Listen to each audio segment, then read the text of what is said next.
हिंदी में यूपीएससी की तैयारी से संबंधित प्रोग्राम्स को देखने के लिए सब्सक्राइब करें स्टडी IQ-IAS हिंदी। नमस्कार, बहुत बहुत स्वागत है आप सभी का स्टडी IQ-IAS हिंदी में। मेरा नाम है अतुल जैन। जैसा कि आप सभी जानते हैं, मैं आपके सामने दिन की कुछ खास खबरें लेकर आता रहता हूं। तो एक बड़ी इंटरेस्टिंग, बड़ी विचित्र खबर जो है हमारे प्यारे पड़ोसी पाकिस्तान से आई है। और मैं हमेशा कहता हूं कि पाकिस्तान जो है, आपको जब भी लगता है कि यार मतलब कितना कोई देश जो है वो डिसफंक्शनल हो सकता है, कितना किसी देश की शासन व्यवस्था एकदम जिसको हम कह सकते हैं बिल्कुल एकदम रैंडम हो सकती है, बिल्कुल विचारहीन हो सकती है। जब भी हमको ऐसा लगता है कि हमको ये बात समझ में आ गई, पाकिस्तान कोई नया कारनामा करके दिखा देता है। और इस बार पाकिस्तान ने बिल्कुल ऐसा ही एक कारनामा करके दिखाया है ट्विटर के साथ। जो सोशल मीडिया प्लेटफॉर्म है ट्विटर, जिसको एक्स अब बुलाया जाता है जब से इलॉन मस्क साहब ने उसका टेक ओवर किया है, तो एक्स के साथ जो है अब पाकिस्तान ने एक ऐसा ही कारनामा करके दिखा दिया है, जिसको लेके अब एक बार फिर से हैरानी की बात आ गई है। चलिए, तो ये क्या हुआ है, ये पूरा मामला क्या है, पाकिस्तान का ट्विटर के साथ क्या विवाद है, एग्जैक्टली क्या हुआ, क्या पाकिस्तान ने किया है और अब इसका क्या होगा, ये सब आपको बताऊंगा अगले 10 मिनट में। लेकिन उसके पहले आपको बता दूं कि भाई P2I बैच जो है हमारा वो चल रहा है। उससे जुड़ने की आखिरी तिथि आज की है, 17 तारीख की, शाम वाले बैच से। फिर इसके बाद मॉर्निंग बैच आएगा। तो भाई एजे लाइव कोड जो मेरे नाम पे आधारित है वो लगा के आप 29,999 में इससे जुड़ सकते हैं। शाम को 6 बजे का ये बैच है। प्रीलिम्स, मेंस, इंटरव्यू सबकी तैयारी आपको कराएगा। 2025, 26, 27 के जो अभ्यर्थी हैं, इन सालों में एग्जाम देने वाले हैं, वो सब इस बैच से जुड़ सकते हैं। रोज 3 घंटे की live class, mentorship, daily practice questions, उनका इवैल्यूएशन, प्री और मेंस की टेस्ट सीरीज, 18 प्रिंटेड किताबें कुरियर से आपके घर। और साथ के साथ अगर आप प्री क्वालिफाई करते हैं तो मेंस की तैयारी के लिए आपको दिल्ली बुलाना, आपका रहना, खाना, पढ़ना सब इसी फीस के अंतर्गत, ये सब आपको मिलेगा अगर आप एजे लाइव कोड लगा के 29,999 में इस बैच से जुड़ते हैं। तो बिल्कुल इंतजार मत कीजिए, आज ही इस बैच से जुड़ जाइए। ठीक है, चलिए अब चलते हैं जल्दी से हमारी चर्चा पर। और हमारी चर्चा आज है पाकिस्तान और ट्विटर पे। तो भैया हुआ क्या कि पाकिस्तान में फरवरी में थे चुनाव। देखिए कहानी सुनिए, कितनी अजीब कहानी है, आप देखकर चौंक जाएंगे कि पाकिस्तान में क्या हुआ। फरवरी में आपको याद होगा चुनाव हुए थे, जो कि सबको पता था कि बायस चुनाव हैं।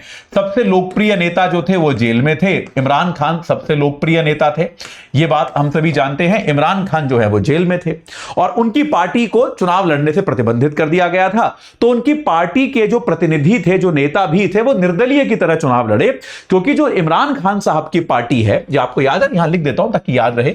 इमरान खान साहब की जो पार्टी है PTI, पाकिस्तानी तहरीके इंसाफ, पाकिस्तान तहरीके इंसाफ जो उनकी पार्टी है, इमरान जेल में थे और PTI जो थी वो प्रतिबंधित थी। तो इस चुनाव को लेकर बड़े सवाल उठ रहे थे कि ये एक सही चुनाव है भी या फिर एक पूरा गड़बड़ चुनाव है। मतलब जो होता है ना नाम मात्र के चुनाव, जैसे पाकिस्तान में होते हैं कि सबको पता है, सेना पहले ही चुन चुकी है कौन जीतेगा कौन हारेगा, बस चुनाव कराए जा रहे हैं क्योंकि कराने जरूरी हैं, बस इसलिए चुनाव कराए जा रहे हैं। तो चर्चा जो है ये बार बार उठती थी। और यहां पे एक सोचने की बात ये थी कि पाकिस्तान में ट्विटर पे सबसे ज्यादा एक्टिव, ट्विटर मैं बोलता हूं अभी भी क्योंकि लोग ट्विटर के नाम से जानते हैं, एक्स उसका नाम हो गया है। तो ट्विटर पे सबसे ज्यादा उसका सबसे बढ़िया से जो प्रयोग किया था वो इसी पार्टी ने किया था, PTI ने। और ट्विटर पे पाकिस्तान के सबसे पॉपुलर नेता जो थे वो थे इमरान खान। इमरान खान के आज भी ट्विटर पे 20.6 मिलियन फॉलोअर्स हैं। 2 करोड़ से ज्यादा फॉलोअर्स इमरान खान के आज भी ट्विटर पे हैं। 20.6, 206 नहीं है, आप याद रखिएगा, 20.6 मिलियन फॉलोअर्स इनके अभी भी ट्विटर पे हैं। तो निश्चित तौर पे अब अच्छा, इसके अलावा सरकार ने क्या किया था, जो वहां का पाकिस्तान का मीडिया है, उस मीडिया पर एक तरह की सेंसरशिप लगा दी थी। मीडिया पर एक तरह की सेंसरशिप थी। ये तो मतलब अब मैं आपको क्या ही कहूं, आप समझते ही हैं कि मीडिया पर किस तरह से सेंसरशिप लगाई जा सकती है। मीडिया पर सेंसरशिप लगा दी थी। और यह सेंसरशिप क्या थी कि इमरान खान के बारे में कोई न्यूज मत दिखाओ, इमरान के बारे में कोई चर्चा या कोई भी ऐसी न्यूज जिसमें इमरान खान को फायदा हो सकता हो, जिस चर्चा से, मतलब इमरान को गायब कर दो, इमरान की कोई न्यूज नहीं। ये सेंसरशिप लगा दी गई थी कि भैया इमरान खान का क्या चल रहा है, क्या वो जैसे वो जेल से अपील करते थे, सारी चीजें करते थे, कायदे में न्यूज चैनल्स को दिखाना चाहिए था। लेकिन पाकिस्तान की मीडिया पे सरकार ने एक अघोषित सेंसरशिप लगा दी थी कि आप इमरान खान से जुड़ी कोई बात ब्रॉडकास्ट मत कीजिए, उसको जनता तक मत पहुंचने दीजिए। ऐसे में इमरान खान के पास अपना संदेश प्रसारित करने का, अपनी बात को जनता तक पहुंचाने का एक माध्यम जो था वो क्या था? ट्विटर। क्योंकि जैसा मैंने आपको बताया कि भाई इमरान खान के पास 20 मिलियन से ज्यादा फॉलोअर थे। पीटीआई, पाकिस्तान तहरीके इंसाफ जो पार्टी है, वो भी ट्विटर पे काफी सक्रिय थी। तो ऐसा माना जा रहा था कि ट्विटर का प्रयोग करके ये पार्टी जो है एक अपना संदेश लोगों तक पहुंचा पाएगी। लेकिन फरवरी होते होते पाकिस्तान में जो यूजर्स थे ट्विटर के, उन्होंने शिकायत करनी शुरू कर दी कि हमारा ट्विटर जो है वो ज्यादातर टाइम डाउन रहता है, हम ट्विटर खोलते हैं वो खुलता ही नहीं। और कई सारे जो इंटरनेट वॉचडॉग होते हैं, यानी कि जो अंतर्राष्ट्रीय संगठन होते हैं जो ये देखते हैं कि भैया कोई सरकार इंटरनेट पे प्रतिबंध तो नहीं लगा रही है, उन्होंने भी रिपोर्ट किया कि ट्विटर का पाकिस्तान में असामान्य डाउन टाइम चल रहा है।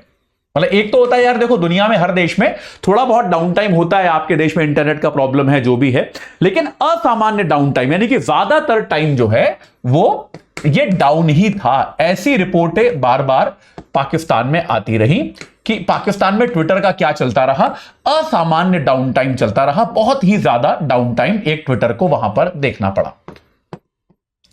तो इसको लेकर जब सरकार से सवाल पूछा गया तो सरकार ने कोई टिप्पणी ही नहीं की। यानी कि सरकार एक तरह से इस बात से मुकर गई कि भाई हमें नहीं पता, ये तो कुछ इंटरनेट का प्रॉब्लम होगा या कंपनी का प्रॉब्लम होगा। सरकार हो गई या फिर पाकिस्तान की जो टेलीकॉम अथॉरिटी हो गई, उन्होंने इस पर कुछ भी कहने से इनकार कर दिया कि हमारा इसमें कोई हाथ नहीं है।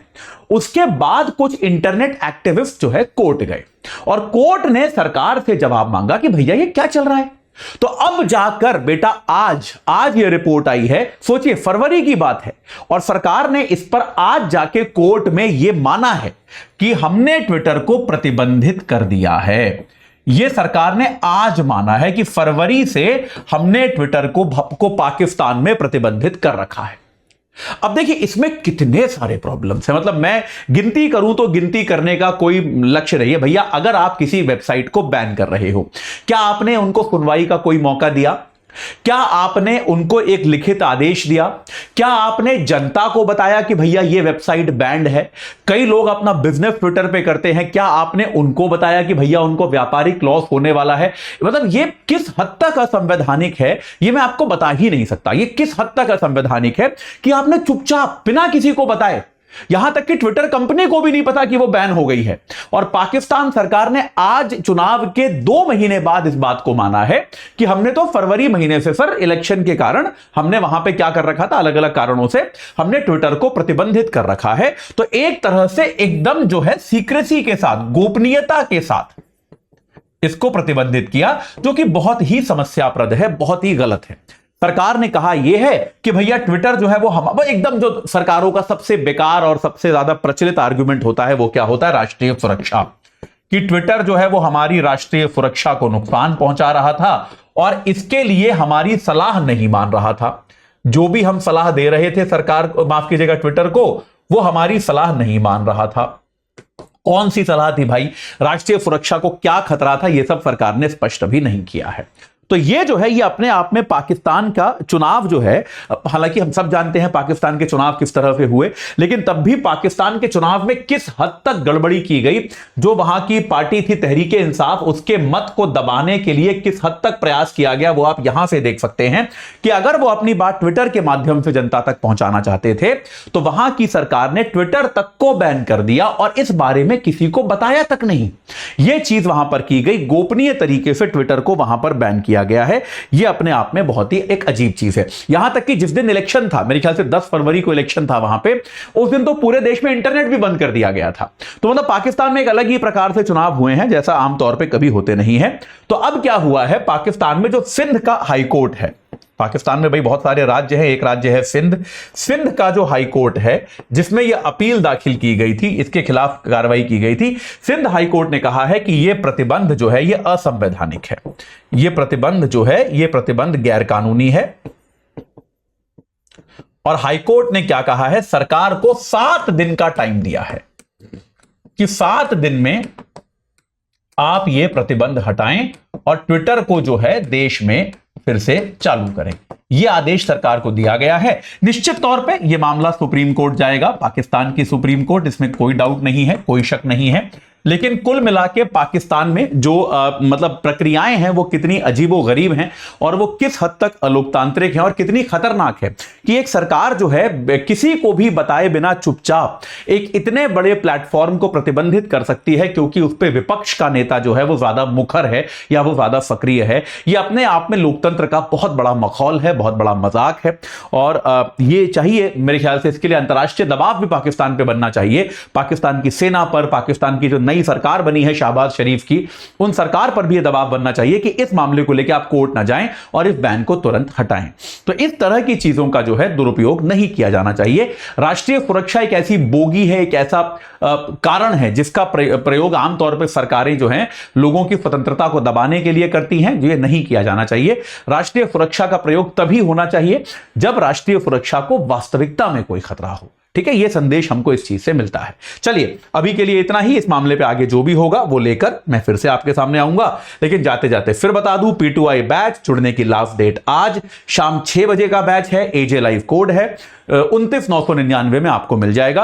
रोज 3 घंटे की live class, mentorship, daily practice questions, उनका फीडबैक के साथ इवैल्यूएशन, प्री मेंस की टेस्ट सीरीज, 18 प्रिंटेड किताबें आपके घर पे। और अगर प्री क्वालिफाई करते हैं तो मेंस की तैयारी के लिए दिल्ली में आपका आना, रहना, खाना, पढ़ना सब इसी फीस के अंतर्गत शामिल होगा। तो आप आज ही AJ लाइव कोड लगा के इस बैच से जुड़ जाइए और अपनी तैयारी को थोड़ा व्यवस्थित कीजिए। इस चर्चा से जुड़ने के लिए आप सभी का बहुत बहुत धन्यवाद। हिंदी में UPSC की तैयारी से संबंधित प्रोग्राम्स को देखने के लिए सब्सक्राइब करें स्टडी IQ IAS हिंदी।